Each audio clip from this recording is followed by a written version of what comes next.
The city of Markarth. For a place allegedly built by dwarves, it sure is big. But what's really going on underneath the surface of this rock-solid metropolis? How is the local economy doing? That's what we're here to find out today with our second-to-last Skyrim unemployment survey ever. Strap in, and welcome to Markarth. Now, does anyone remember what the best way to get a sense of the local unemployment in a particular area is? That's right, we're doing a direct survey. That means we are going to walk around and talk to every single person in Markarth and determine if they have a job or not. Then we're going to tally up all of that data and compile it into a report. Given that this guy is standing in front of us, why don't we start with this gentleman here, Vigilant Tyrannus. Vigilant Tyrannus, do you have a job? I'm with the Vigil of Stendar. I believe this house might have been used for Daedra worship. The hell is the Vigil of Stendar? It does loosely sound like an employment organization. Do you need any help? Follow me and keep your eyes open. Never know what you'll find.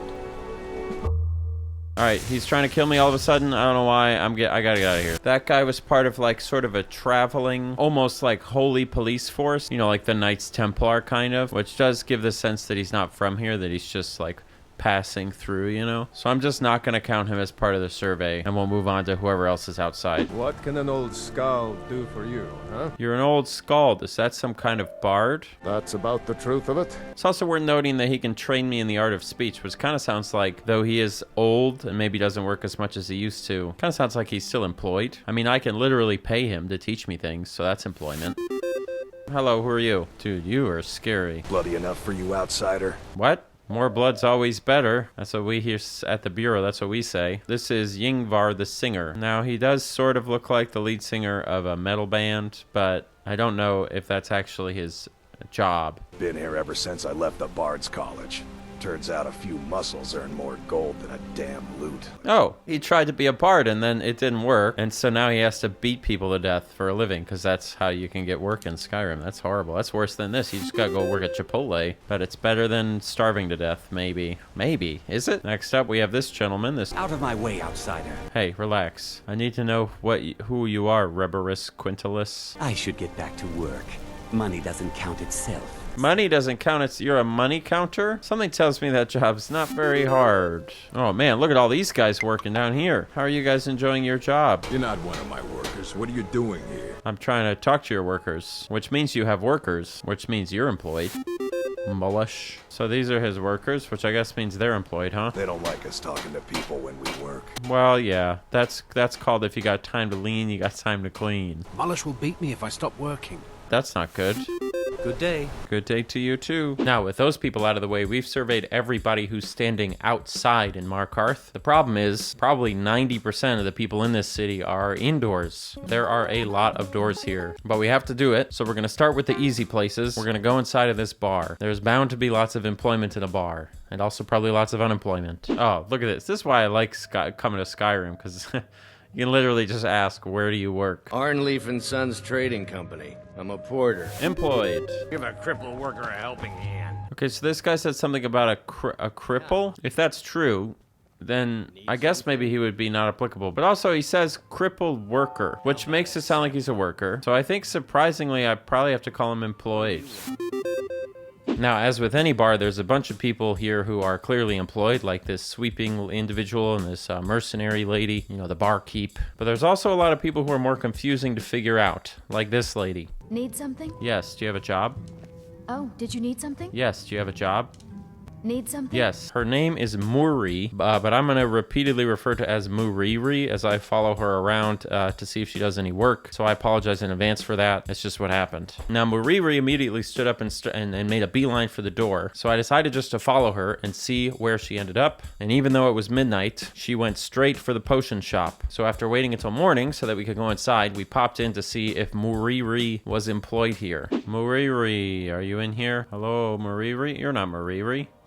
Who are you? The Hag's Cure is here for all your discreet needs. You're Botella. Nice to meet you, Botella. I'm Austin, and I work at the Bureau of Labor Statistics, and thank you for your job. Ah, here she is. Mariri, what do you do? There's so much to learn about the shop.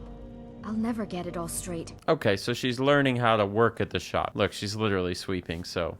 Mariri, turns out, has a job. Now, what about Linnea? Linnea is mostly here drinking and dancing. It's currently 9:35 in the morning. She's been here since probably about 12 hours ago. But we'll hang for a little bit longer and see what she's up to. All right, she's now been here for 72 straight hours. Hasn't done anything but drink. So I think Linnea's unemployed. Anyway, we're finally done with that place. Seems like we got a lot of the people out of the way, which is great. Should make the rest of this relatively quick. Let's stop in the general store, shall we? Elizabeth handles the customers. I just check the shipments. Perfect. Customers, shipments. 2 employed people. Isn't that nice? Okay, store's done. Inn done. Is this that weird place where that guy tried to kill me? Yes, it is. Okay. Hey, Palpatine. Relax. Okay? Fucking stop. Alright, it doesn't seem like there's anybody else in here. Nothing we have to worry about. Now, the next place we've got to go is a Treasury House, which has a lot of predictable employment. Janitor guy, desk lady, cleaning person. But it's also deeply intertwined with a powerful local family named the Silverbloods. That's also what the inn was called, the Silverblood Inn. And sometimes family dynamics within oligarchical units can prove a little complicated for you know what I'm trying to say. Let's listen in. My husband Thonar handles all our family's business. He's an important man. He handles all of it? She did literally say all the business is handled by her husband. I married Thonar for the money, and I'm not the least bit ashamed to admit it. Oh, boom. All right, so she's not applicable. She's not unemployed. She doesn't need a job. She's not employed either. She's not applicable. Oh, hello, sir. Who are you? I'm a busy man. Thongvor may be the head of the family, but I'm the hands. You're the hands. Okay, hands is the job, right? Mr. Hands, he had a job. Wait, that's something else. You just let old Nana know if you need anything. All right, dear? Yeah, the way you said that makes it sound like you're gonna kill me with that broom. All right, that's everyone in the treasury. This place is kind of big. I work silver, like my father. I'm gonna be a silversmith one day, like my mother and father. My wife Kira runs our jewelry stall in the market. Being an apprentice is great. I get to swing a hammer at things. Outsiders aren't trusted in Markarth. Dude, you guys talk so much. He's definitely employed. His daughter is an apprentice, but is also a little child. You know, there's been some argument in the past about like, yeah, you know, even in the United States, kids are allowed to work under certain circumstances, but we are not counting them in our survey. We're considering them not applicable because, obviously, we like to respect local customs and whatnot, but because they don't like need to sustain themselves, it's not really as helpful to know whether they're employed or not. So we're not counting them. Also, this guy with the child labor in his family is married to this lady who runs this jewelry stall. So she's employed. Oh, and then this guy's out. What did we say he was? We said he was employed because he said he was a worker? Maybe in hindsight, given the lack of shoes, we shouldn't have necessarily believed him. But I think I do believe him that he's has some sort of disability that probably prevents him from working. So I think instead I'm going to move him to not applicable. Okay, I think we've done most of this stuff up here, but we still... Man, we're not even halfway done. Christ. You know what they say, there's only one way to eat an elephant. Asshole first. We haven't been in here yet, whatever this is. Excuse me. Ah! What's your business here? I'm an official businessman from the Bureau of Labor Statistics. If you must know, I'm the maid. Oh, the maid. There's this really old guy sitting by the fire. I don't know if he's working. He honestly might be working. Because I think this guy's name is Nepos. And everyone talks about Nepos as being like in charge of a bunch of money stuff. So even though he's old enough to retire, he's probably working. Eventually, I ended up in this cave, which seemed endless and full of spiders and dangerous robots that were trying to kill me. You see, Markarth has a whole bunch of tunnels underneath it, many of which seem to twist and turn endlessly, kind of like the Paris catacombs, which means that after a while, I started remembering all the stories I read about the Paris catacombs, and I became concerned that I would starve to death and shrivel up and die like a raisinette. Ah!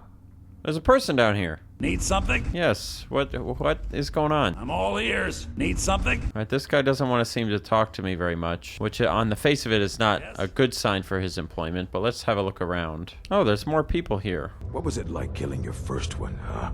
You guys, I think there's been some kind of misunderstanding. I don't really know what the heck's going on. Who are you? Borkle the Beast. Borkle, is this like a cult? Guards brought me in about 12 years ago. Wait, is this a prison? Okay.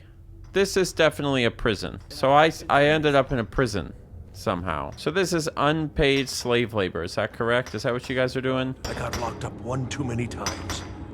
Now I'm in for life. Oh, yikes. All right, so all of these people are slaves. or whatever. Are slaves employed? Okay, I'm gonna need a minute to think about this. They're definitely part of the population, so I can count them for that. But in terms of being a useful part of the, I mean, let me say first off, obviously, slave labor, bad, whether it's in a prison or not. But is it employment? I think I'm gonna say no. I think kind of like the child labor, the point of the employment rate is to illustrate something about the society, to like illustrate ostensibly the health of something. And given that this is forced labor in some sort of prison camp, it doesn't really, there's no necessity for it to participate in that enumeration, you know? So I'm gonna say all these people are not applicable. Suddenly the picture of how the family gets so much money is coming together. Turns out it's not that hard to run a business when you don't have to think about labor costs. Anyway, now we're talking to Urzoga Sugars. Man, these names. Every man here is a trained mercenary. Every man here is a trained mercenary. Okay, well. Now, she kind of made it sound like there was many guards. Well, not guards, what you call them, mercenaries. But so far, I've only seen 2. Oh, there's a third one there. Anybody else? I guess there's 3 beds here. So that kind of implies 3 mercenary guards. Oh, maybe 4. Wait, you look exactly like the other lady. Are you guys twins? Well, they're both employed in any case. Okay, where to next? I believe there's a couple places over here. Oh, appears to be some kind of religious building. Hello. The sisters are communing with DeBella. You'll have to come back another time. We don't need to disturb their whatever they're doing. We just need a quick peek. Okay, so I've got 2 there, 1 there, so there's 3. Maybe if I just walk up nicely and act confused. Oh, hi guys. What's going on? Stay where you are. The mother will deal with you. Oh boy. Oh, so it's actually you're in charge. Okay, thanks for letting me stop by. Sorry for interrupting your thing. Maybe since we're getting close to the end, now would be a good time to count some of the guards here, since there are a whole bunch. So let's do that quick. Let's do a round. We'll count on the guards, and then we'll wrap it up with whatever buildings remain. So we got 1, 2, 3, 4, 5, 6, 7, 8, 9, 10, 11, 12, 13, 14, 15, 16, 17, 18, 19, and I think that's it. I think it's just 19. Now with the prison out of the way, I think that just leaves one more place, and that is going to be the big giant castle where the king lives. My assumption would be that most people in here are employed. Obviously we'll still talk to them and make sure, but when in doubt, probably employed. So the first giant chamber is going to be over here. We got a couple of folks, a couple of wizards. The excavation site is closed. I don't need any more workers or guards. Any more workers? Okay, so this guy is in charge of people. So Calcelmo, like Elmo if he drank milk. Calcelmo is employed, and my guess is you're one of the workers. I'm Calcelmo's nephew. I help him around the laboratory. Ah, that counts. Brother Verulus. So you're in charge of the Hall of the Dead, huh? We've discovered that some of the dead have been eaten. This sounds like none of my business. You there. You another Imperial puppet?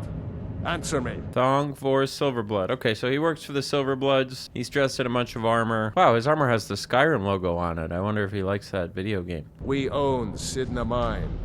Best prison in Skyrim. Well, that is pretty definitive. If you own a mine, even if it's a horrible prison camp, you are employed.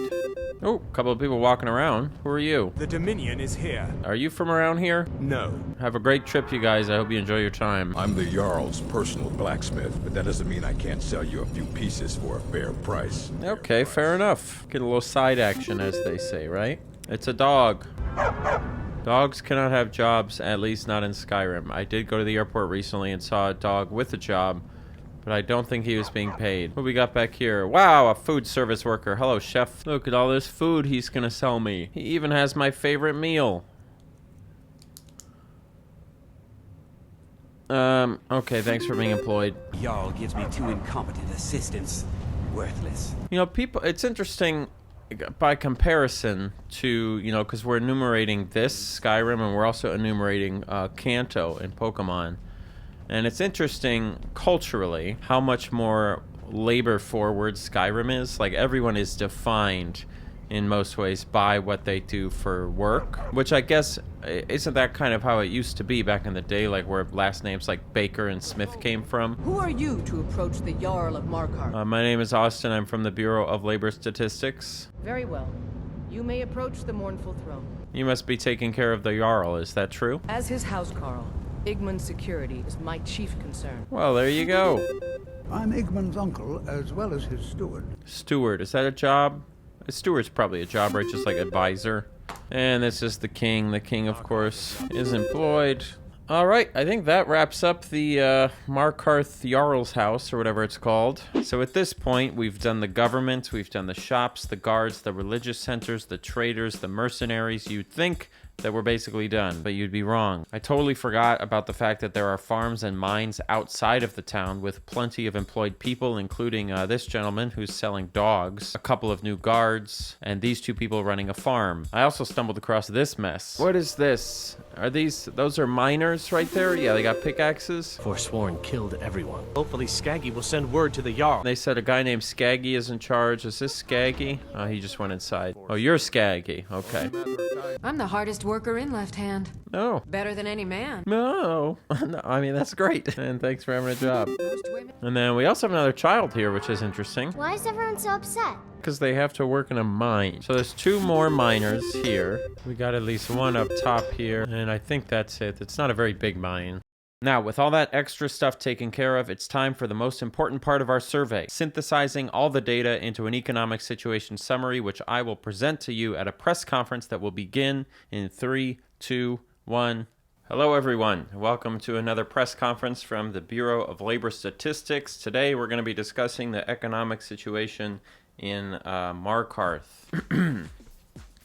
So total surface payroll employment in Markarth is at 81 persons, and unemployment is at 1.2%, the Bureau of Labor Statistics reported today. Markarth is a large, old, and dense capital city in the westernmost hold of Skyrim, known as the Reach. The municipality has a total population of 96, 88 of which are working age, 6 of which are of retirement age, and 2 of which are children. Topographically, Markarth has the distinction of being the most vertically oriented, that means tall, of the cities in Skyrim, and also one of the densest. Now, the big story here is the unemployment rate itself. At 1.2%, Markarth is topped only by another relatively dreary Skyrim city named Dawnstar, which has a 0% unemployment rate. Both Dawnstar and Markarth are, at least in part, mining towns. Beyond that, the similarities between the two places are largely surface level. Markarth's economy is fairly diverse with a wide array of standard businesses, as well as the titular Silver Blood mine, named after the dynastic, though not explicitly governmental, leadership of the city, the Silver Blood family. That family actually represents the city's #1 long-term issue, slavery. There's plenty negative to say about Dawnstar, but they only had wage slaves, not literal slaves. And while the Bureau acknowledges that being able to unethically subsidize or eliminate the cost of labor saves a whole lot of money, it also eliminates the need to run a business with intelligent efficiency and can therefore allow an otherwise unqualified group of people to amass a lot of power in a short period of time. When you have short-sighted or unintelligent people in positions of authority, there's a real risk that one cantankerous troublemaker could mean a quick revolution and a whole lot of disemboweled bourgeoisie. Now, one thing that the Silverblood family does have going for it, so to speak, is the same thing that a lot of countries that utilize slave labor have. The only people that they use for slave labor are those that have been imprisoned by the local authorities, which makes for significantly smoother propaganda. Provided they keep the number of imprisoned citizens relatively low and keep the remaining population basically comfortable, situations like this can persist for a fairly long time. Economically, then, Markarth will probably be perfectly stable right up until the day that it's not. While there's a clear wealth inequality among the free-roaming citizens, it's not dramatically worse than anywhere else in Skyrim, and its geographical location will likely keep it well insulated against the wider civil conflict that a place like Dawnstar will have to come to terms with. 1.2% puts Markarth in second place on our list, behind Dawnstar and just ahead of Solitude. This data comes from a direct survey conducted by the Bureau over 9 days. That's the situation in Markarth. If you disagree with the Bureau's assessment, you can let us know down in the comments. Good day.